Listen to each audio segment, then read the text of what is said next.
Yo, JD here, Limitless, and as you can see, back on F1 2020 as always, and we are back with some online lobbies.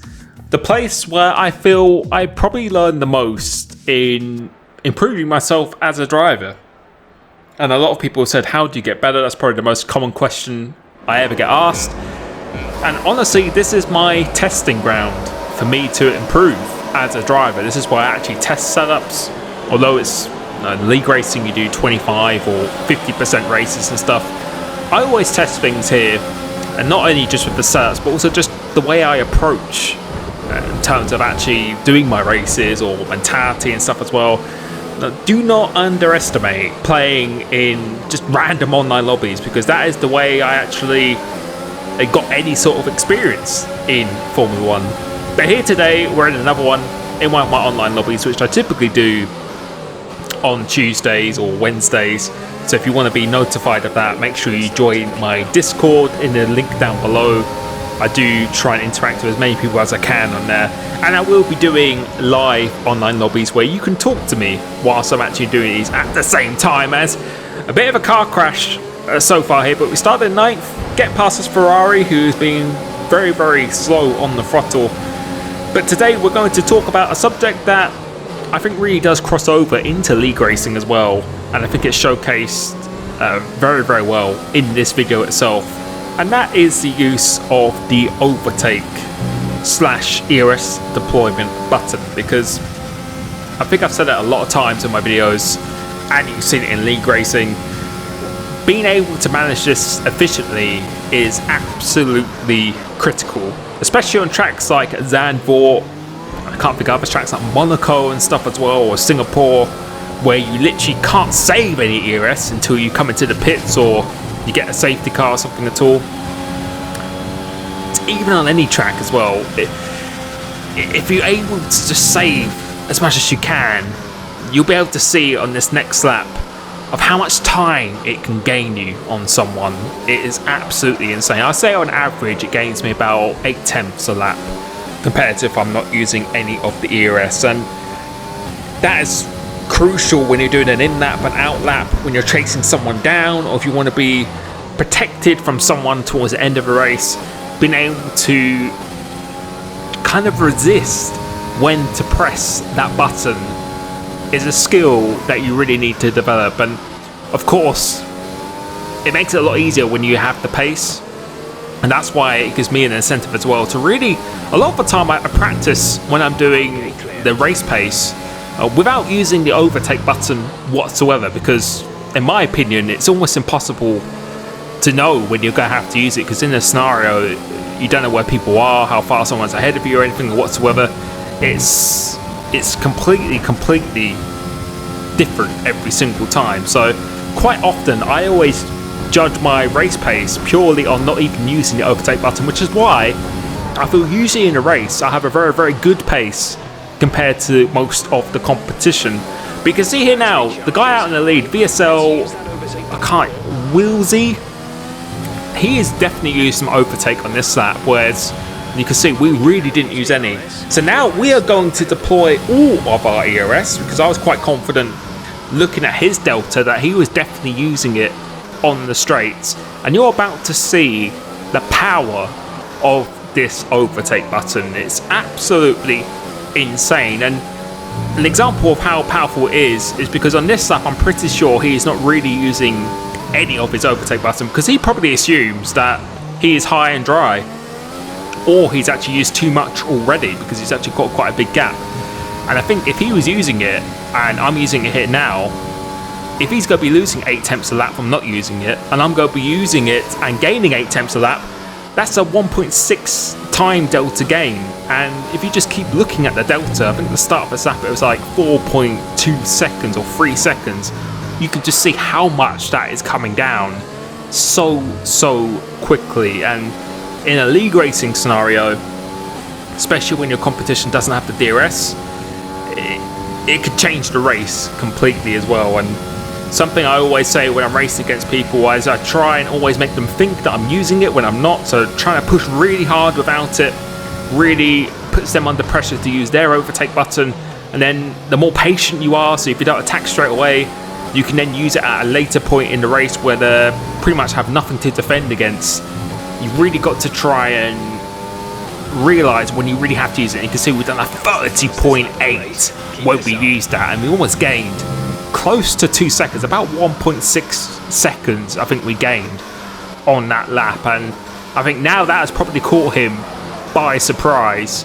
And he definitely has used a lot on that first lap. I'm very, very sure that he did, because a lot of people, I think they just use it when they just don't need to do it whatsoever. They think it's going to be fine, but then once they get under pressure, they have no ammunition to defend themselves against. So just learning when to use it, when to be patient. Like even if you're in a DRS train on someone, and I think I've been guilty of this myself, even in league races still to this day, when there's no real opportunity to overtake, there's no point using this overtake button. Like even if I just bring myself a few hundredths closer, if I'm not in a position to overtake and I'm not going to be overtaken from behind, although I wouldn't be as close as I would be going into the corner, there really is no point using it. So you've just got to gauge yourself when you're in that situation. Like here now, I'm using it now because I don't want the guy behind me to get in my DRS zone. You can see it's hovering around at 1.0, 1.1 delta.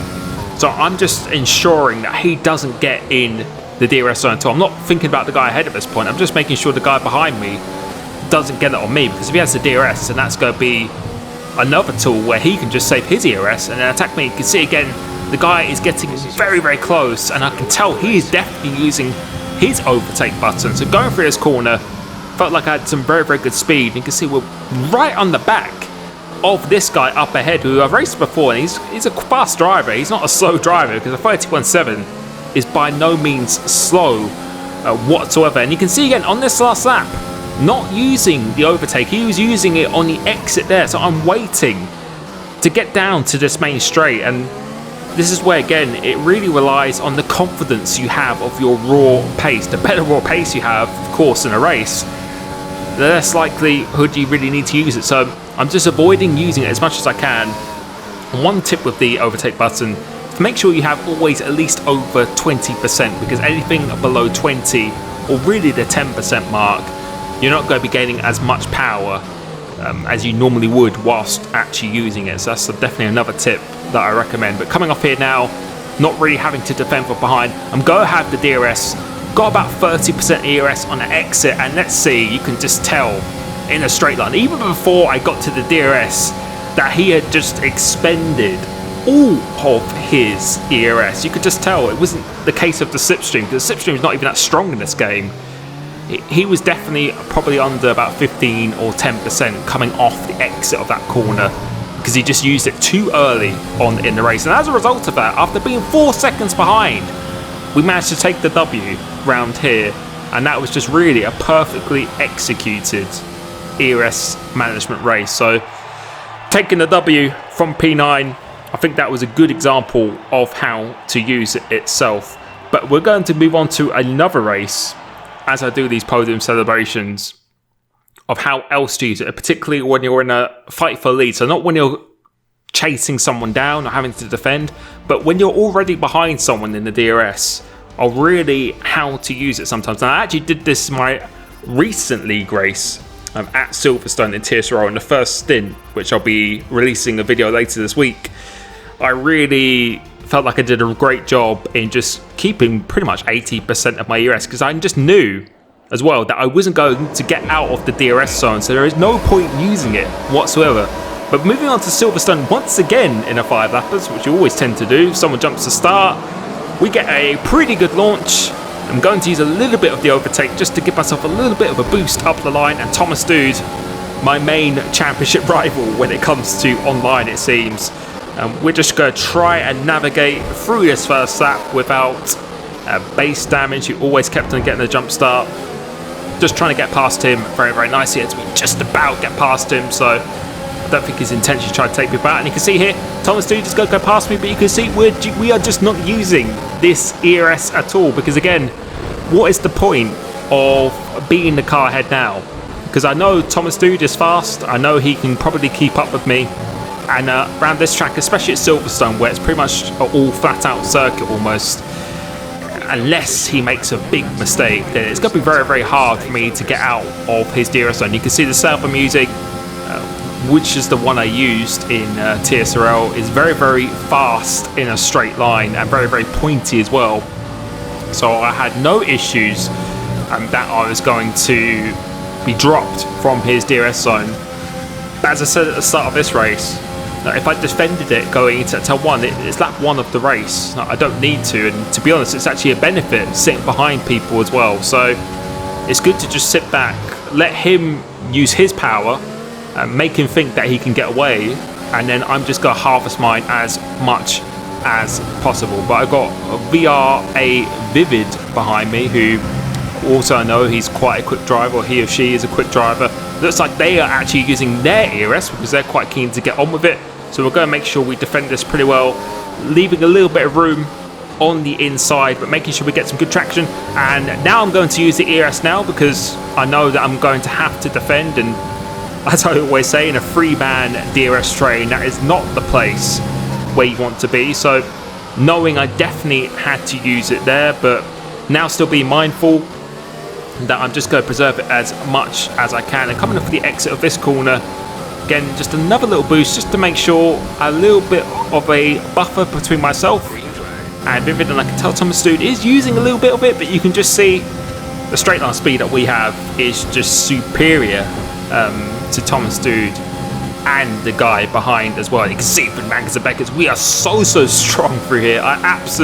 Those are definitely my favourite sequence of corners on the calendar. And you can see again, not even having to use it. He's using a little bit just to make sure he can stay ahead of me. But again, if I was in his scenario, I really wouldn't be using it whatsoever, because if you're using it, you're just going to have nothing to defend with at the end of the race here. So this example here is really a bit of an extreme case, which again, I'm using a little bit on the exit because I just want him to think that I am going to overtake him this lap. This is exactly what I want him to think. So he doesn't go really defensive. I'm just going to stick right behind him. And the idea here again is just to make him think that I'm going to go for this move. So coming off the exit of this corner, using a little bit of it, and you can see he really is using that overtake button. He definitely used quite a lot because he was really conscious that I was going to go down the inside of him there. But we've got quite a big gap as he has a bit of a tank slapper going through that left-hander on the exit coming off of here now. And the Sauber has done a spinner round there, and now it's just left to myself and my teammate to battle that out for this win. But we're in an extremely good position. There is no need to overtake with 2 laps to go. Really, if you're on a 5-lap lobby, you really want to try and save as much ERS as you can and then get them on the penultimate lap, because then you can just use it really for 2 full laps. Because with the overtake button, if you have a lot of ERS, even with the DRS of someone else behind you, it's very hard for them to really overtake you, especially with the effect of the dirty air as well. So coming into this penultimate lap, my goal was to just be as close as I possibly could. And again, I can see by his delta that he's definitely using it here. So I'm going to use a little bit just to make sure I'm a bit close. And going into this corner, you can see on the straight line speed we have is absolutely incredible around here. So going a bit wide into this and then into the left, making sure I get a good exit of this corner. We wouldn't be close enough on this occasion, so I'll go use a little bit once again. He is definitely using quite a lot of it to try and keep himself ahead. But if I was him, he knows I get very close on the exit of Maggots and Beckett's, and he probably thinks I'm actually using the overtake down this straight. So coming off the exit here, we'll go use a tiny bit once again, or do it actually for quite a while this time, just to get some good momentum. And you can just see again the straight line speed that we have. Like, we're almost going to be pushing him into his Maggots and Beckett's. It's going just about almost under 2/10 or under 1/10 of a second now. As you can see, coming off this corner, we get a very good launch on. Now this is the opportunity that I was waiting for, so I'm going to just use as little as I can. He tries to go defensive. He is definitely using the overtake now and going towards the end of the hangar straight. In the end, it's not complete yet, so he's still going side by side. Crucial that we get ahead, so we're just going to outbrake him, leaves him some room on the inside. And now we have a full lap where we can just really expend as much of this ERS as you possibly can. So you can see, you really have to know how much ERS you can use around each track as well before adopting the strategy. You can see going into this turn 3, we are quite a way ahead, almost 4 tenths ahead of him going to, so just making sure we get a good exit. Now going to use it on this exit, and you can see again, he is not going to be close. He is quite a way behind, and that is because we definitely have saved so much more of the power than he has, because if you're in the lead, it's very, very difficult to save, especially when someone has a faster setup in a straight line or is just driving faster on the raw pace. A lot of people just defend unnecessarily, when sometimes it is just the best thing to let them go, let them use the power. And even if you're not faster than them, if you have double the power than they have, then there's really nothing they can do, because it really is OP if you use it. And you can see going through this section, absolutely love this, using the rest of it, and you can see over almost 6 tenths behind. He's using the rest of it, but you can see we actually was gaining a little bit on the delta, despite him having the ERS absolutely throwing it at the end of Hangar Straight, going into the last chicane, trying to hook this inside, do that pretty much perfectly. Now we're going to use the rest of it as we go across the line. We're going to set a new fastest lap of a 25.3, getting the full points in the bag, and that, I feel, is a great way how to save the ERS. And just, I think it just shows the importance that you just need to be really, really patient rather than just use it unnecessarily, because it's always good, I feel, to try and win a race with as much ERS as possible, not just use it and then something happens, like you spin or something, and then you have nothing to defend yourself with. So again, thank you so much, thank you for the support, and I'll catch you very, very soon. Peace.